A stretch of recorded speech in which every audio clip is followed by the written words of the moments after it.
We can show courage and find it in ourselves by doing two things in everyday life.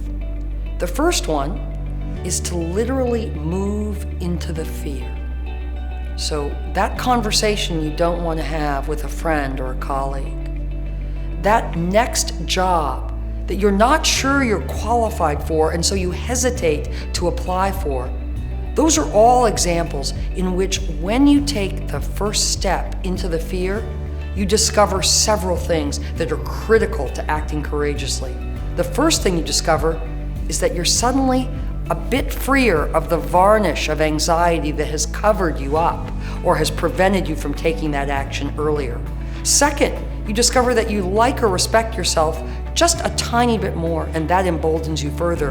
And three, you discover a kind of relief or freedom with yourself because you took one step, shoulders back, core strong, into the fear, into the anxiety, into the fright that was all around that challenge, that person, that job, that writing.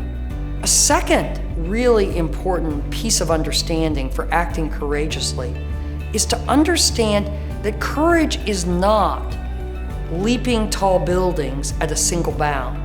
Courage is actually about all kinds of tiny, everyday actions that go into making up, comprising, adding up to the sum of our life. So, move into the fear.